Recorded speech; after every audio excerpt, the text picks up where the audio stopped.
Salut, c'est Trado, je suis content de vous retrouver pour la mise à jour de l'analyse technique du CAC 40 au programme, l'analyse du jour, la préparation de la séance de trading de mercredi, le suivi de mon trade, le backtest avec la stratégie de trading et je vous retrouve juste après ça.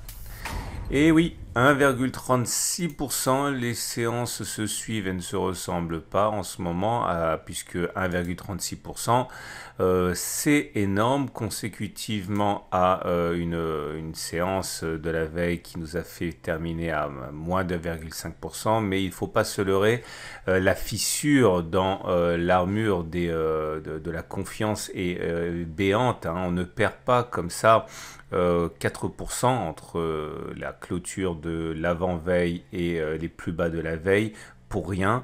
Et la hausse à laquelle on assiste aujourd'hui restaure à peine la confiance, hein. Alors, les raisons de la hausse, bon, au-delà du rebond technique, sont à chercher du côté de la progression en matière de vaccination de masse.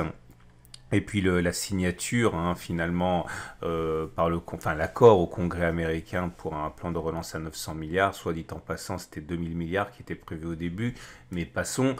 Et la séance est donc prometteuse et elle alimente les espoirs que le rebond sur la zone des 5463-5340 aura soit effectif. Alors beaucoup de choses à dire encore aujourd'hui. Tout d'abord, comme vous pouvez le voir, le gap qui a été ouvert, hein, ce gap béant qui était entre les plus bas de la séance du 18 décembre et les plus hauts de la séance du 21 décembre.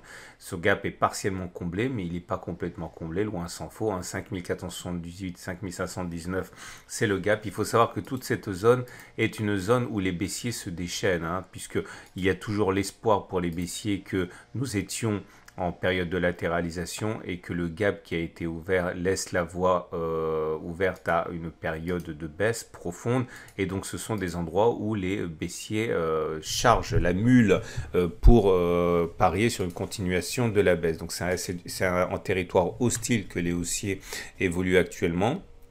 À noter également, et c'est très important, qu'on a une séquence en vague de Wolf, là, vous voyez. Alors regardez le tutoriel que j'ai mis à la fin de cette vidéo ou en dessous des commentaires YouTube. Vous pouvez également vous entraîner avec le module pour faire des exercices, mais globalement, quand vous avez 3 points alignés, 1, 3, 5, ok, et entre deux, vous avez des sommets qui sont les sommets 2, 4, donc ça fait 1, 2, 3, 4, 5. Vous avez une vague de Wolf. Attention, il faut que dans la vague de Wolf à implication haussière, la ligne 1, 3, 5 soit descendante, hein. Et il faut savoir, j'ai déjà backtesté ça, donc j'ai pas backtesté aujourd'hui, mais je backtesterai peut-être demain avec vous, que normalement l'objectif est d'aller chercher le point 4 ici. Okay, alors le créateur de la vague de Wolf dit que l'objectif est d'aller chercher le point 6, c'est-à-dire un contact avec la demi-droite 1,4. Moi, je suis beaucoup moins ambitieux puisque je regarde simplement un contact avec le point 4. Bon, je rebacktesterai ça avec vous sans doute demain. Mais en tout cas, c'est plutôt encourageant pour la suite. À noter également, et c'est au niveau des chandeliers japonais, je vais quand même le répéter parce que j'ai vu qu'il y avait un afflux de nouveaux. Regardez au niveau des Fibonacci, comme vous le voyez, on a on a fait un contact avec les 23,6% de Fibonacci. C'est fait. Je vous rappelle que statistiquement, dans ce genre de configuration, on va chercher les 38,2%. C'est pas une nécessité. C'est simplement que ça se passe plus souvent comme ça que l'inverse. En tout cas, à noter qu'au niveau des chandeliers japonais, on a un élément qui est très important. Tout d'abord, on a ici une belle bougie en passant de ceinture. Passant de ceinture, c'est comme un marubozu, sans mèche basse donc, mais avec une toute petite mèche haute, c'est positif. Alors les ultras aiment bien que le passant de ceinture se retrouve tout en bas d'une période, d'une phase de baisse. Bon là, c'est pas tout en bas, hein, c'est la deuxième bougie. Psychologiquement, ça reste quand même une bougie pleine d'espoir. Également, lorsqu'on ajoute cette bougie-là à la bougie précédente et la bougie d'avant, on a une étoile du matin. C'est une configuration à 3 bougies très positive. Alors attention, là aussi, les puristes ne veulent pas qu'il y ait de contact entre la bougie 2 et la bougie 1 d'une part, et entre la bougie 2 et la bougie 3 d'une part. C'est-à-dire, là, c'est bon, mais là, c'est pas bon puisque vous avez la mèche de la bougie 2 qui est touchée par la marge de variation du corps de la bougie 3. mais c'est tout à fait valable. C'est simplement des bougies qui sont moins puissantes. Tant que les corps ne se chevauchent pas, c'est bon. Donc c'est valable, hein. C'est simplement que les puristes, encore une fois, ne regardent même pas ce genre d'étoiles du matin qu'ils considèrent moins intéressantes, hein. En tout cas, globalement, c'est pas mal. On passe maintenant aux éléments techniques, notamment la moyenne mobile à 20 jours. Attention, elle est descendante, ça veut dire que la tendance générale, elle est baissière. La moyenne mobile à 7 jours, elle est descendante, c'est-à-dire que la tendance de court terme est baissière. À noter que la moyenne mobile à 50 jours est toujours ascendante, les cours sont au-dessus, donc la tendance de fond est haussière. Et la tendance de long terme, de très long terme sur cette unité de temps est haussière aussi, puisque la M200, elle monte et on est au-dessus. Ce qui m'amène donc aux bandes de Bollinger. Alors regardez ce qui s'est passé. Je vais enlever les objets, voilà, comme ça, c'est plus clair.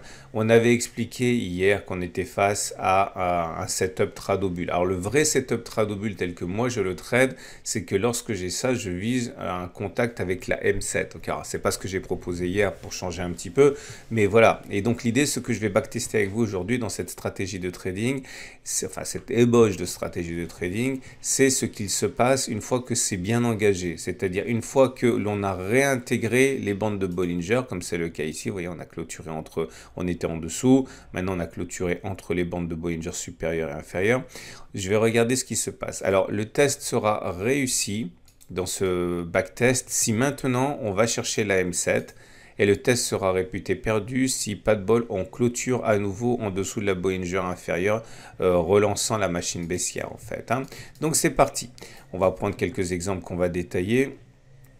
Et puis après, ça va vite. Alors là, je suis remonté jusqu'aux origines du CAC 40. C'était, normalement, je ne fais pas autant de tests, hein, parce que c'est assez long. Mais là, le test, les jalons avaient déjà été posés hier, donc c'est allé vite. Voilà un succès. Ok, donc là, vous avez un setup Tradobull. C'est une clôture entière, bougie comprise, en dehors des bandes de Bollinger. Puis une réintégration. Alors, croyez-moi sur parole, hein, ça ne se joue pas à grand-chose, mais on est bien allé chercher la M7. Je vous donne un autre exemple ici, qui a un succès également. Vous voyez, on est sorti, on a fait une bulle, là. Ok, mais attention, parce que là, on n'a pas clôturé à l'intérieur des bandes de Bollinger. Ça ne se joue pas à grand-chose. Croyez-moi, on était en dehors des bandes de Bollinger. On était en dehors des bandes de Bollinger. Et là, par contre, on a clôturé au-dessus. Alors, il faut vraiment zoomer très, très, très, très fort pour le voir. Mais on a bien clôturé, oh, ça se joue à vraiment quasiment rien, mais on a clôturé entre les Bollinger et pas en dehors, et derrière on est allé chercher la M7. Je ne veux pas dire qu'on va pas chercher plus haut après, regardez là on est allé chercher la M20, on est même allé chercher plus haut que la M20, mais moi ce qui m'intéresse c'est simplement la M7, hein. Alors, donc, je vais prendre un dernier exemple, peut-être qu'il sera moins sur le fil du rasoir. Voilà, là c'est un vrai bel échec, il n'y a rien à dire. Vous voyez, on a fait notre bulle hors Bollinger. On a fait notre réintégration des bandes de Bollinger. Après, qu'est-ce qu'on a fait? On a clôturé en dessous de la M7. Enfin, on a chez la M7, on a clôturé en dessous. On a clôturé en dessous. Donc, c'est un échec. Et un petit dernier pour la route. Voilà, ici. Bulle, réintégration, M7. Voilà. Bon, allez, c'est parti. On va dérouler maintenant. Un autre succès, un troisième succès. Encore un succès. Un échec ici. Encore un échec, encore un succès. Ah oui, alors là, j'ai pas tenu compte de ça, j'ai montré une ou deux fois, parce qu'en fait, c'est sur la même bougie on a fait notre bulle, on a réintégré et on a allé chercher la M7, donc j'ai pas tenu compte de ça, hein. On aurait pu considérer que c'était une réussite, mais ça nous laissait pas le temps de proposer, de trader ça, donc je n'avais pas tenu compte. Encore un succès, encore un succès. Encore un succès, encore un succès. Encore un succès, encore un succès. Un succès, vous voyez, ça marche vraiment pas mal du tout, hein. Un échec. Il y a eu un succès ici. Un échec. Un succès, un échec. Enfin, il y a eu deux succès, un échec, un échec. Un succès, bon c'est un petit peu long donc je vais aller plus vite que ça, un échec, un succès, encore un succès, encore un succès, encore un succès, encore deux succès, un échec, deux succès, un troisième succès, un quatrième succès d'affilée. Voilà. Donc, on arrive quand même à une statistique assez flatteuse, puisque sur les 37 occurrences que l'on a eues, on a eu 28 succès et 9 échecs. Autrement dit, un taux de succès de la stratégie de 76%. Est-ce que ça veut dire que vous auriez dû, dès la clôture mardi soir ou dès l'ouverture mercredi matin, acheter le CAC 40 pour aller viser un contact avec la M7? Bon, clairement, ça veut dire viser plus 0,7% à peu près. Non, évidemment que non, parce que vous n'avez pas de stratégie, vous avez juste un backtest d'analyse technique ici. Vous ne savez pas encore à quel moment vous entrez, à quel moment vous vendez, à quel moment vous prenez vos pertes, etc., etc. Ce qui est sûr, c'est que il est plus probable que l'on aille chercher la M7 plutôt que l'on clôture en dessous de la Bollinger inférieure. Alors, ça veut dire également que si par exemple vous avez acheté du CAC 40 par le biais d'un turbo, d'un CFD, d'un tracker, ce que vous voulez, et bien que vous vouliez sortir au mieux, bah, sachez qu'il est plus probable que vous ayez un meilleur prix plutôt que vous ayez eu le meilleur prix déjà pour vendre. Alors, si vous avez un retracement et que vous voulez trader à la hausse, vous pouvez vous dire qu'il y a de fortes chances pour que l'on retombe sur la M7 après la contraction. Enfin bref, ça peut être utilisé, mais pas en tant que tel. Vous devez mettre les mains dans le cambouis. Alors, ce qui nous amène aux autres éléments techniques.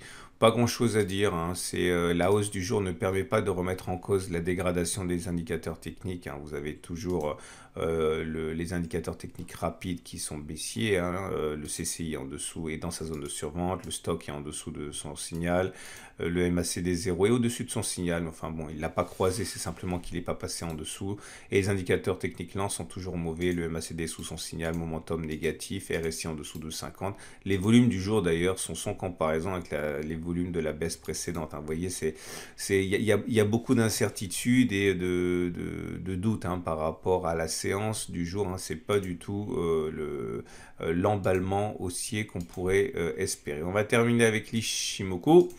Et comme je disais déjà hier, bon, c'est pas dramatique du tout puisque on va dire que la tendance de fond qui est donnée par l'orientation du nuage est toujours haussière. Vous pouvez le voir, le nuage est ascendant.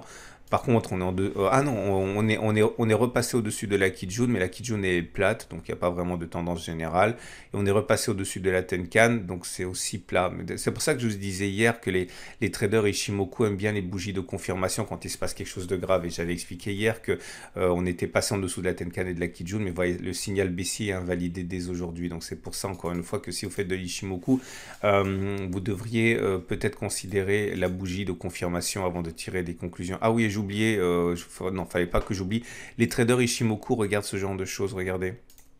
La Chikou, enfin la Laginspan a fait un V comme ça, un corner. Et généralement, c'est très bien perçu, c'est perçu comme un signal très positif. Et voilà, c'est le fruit en fait de la séquence d'aujourd'hui et d'hier. Donc ça, c'est un signal haussier pour les traders Ishimoku. Et ce qui nous amène pour terminer au trade du jour. Alors, les trades du jour. Si vous êtes haussier, vous avez plusieurs solutions. Vous pouvez par exemple trader ce qu'on a vu aujourd'hui. C'est-à-dire que, je vais le remettre. Donc j'avais la moyenne mobile à 7 et j'avais la bande de Bollinger. Alors l'idée c'est que c'est compliqué comme trade puisque il y a une asymétrie, vous voulez juste toucher la M7 mais vous voulez pas clôturer en dessous de la Bollinger inférieure. Donc idéalement, je sais pas, si vous achetez maintenant, ok, que vous visez, elle descend la M7, donc ça réduit également le potentiel. Vous visez 0,5%. Si vous mettez un stop à 0,5%, c'est un peu limite quand même parce qu'on risque de sortir de la Bollinger inférieure sans forcément rester en dessous. Donc moi, si vous voulez acheter, j'attendrai peut-être qu'on retrace un petit peu, qu'on aille chercher la Bollinger inférieure et que vous pariez sur le fait qu'on va rebondir. Ça, c'est jouable à mon avis. Si vous avez un biais baissier, par contre, vous pouvez trader... ah oui, vous pouvez par exemple trader le fait que si vous utilisez les bandes de Bollinger dans l'autre sens, ok, comme ça, vous allez remarquer que on est en train de buter sur les 61,% de Fibonacci. Bon bref, ça veut dire quoi? C'est-à-dire que si ça, c'est votre vague de baisse, vous pouvez tout à fait envisager que on va remonter et repartir vers le bas. Ok, donc si par exemple vous mettez un stop loss au-dessus de la M7 et au-dessus des 61,% de Fibonacci, par exemple, allez, 1,5, et que vous pariez sur une aggravation pour aller chercher encore les précédents plus bas, vous avez un très bon ratio gain-risque, ou même vous permettre de prendre plus haut, hein, par exemple 1,8% de stop loss et un objectif à 2,9, c'est un très bon ratio gain-risque également. Hein. Bon, quant à moi, vous le savez, moi je ne vais pas revenir là-dessus, j'en ai déjà parlé beaucoup. Moi je suis rentré ici. Vous savez que j'ai rentré qu'une demi-position parce que je me réserve une poire pour la soif si on vient chercher le niveau suivant. J'ai déjà parlé de ça aussi. Donc pour l'instant, bon, ça se passe pas trop mal, hein, mais mon objectif, il est encore loin. Mon objectif, il est, j'avais déjà parlé ici, vous pouvez regarder la vidéo d'hier si vous voulez en savoir davantage. Donc ça se présente pas trop mal, mais il n'y a rien qui est acquis.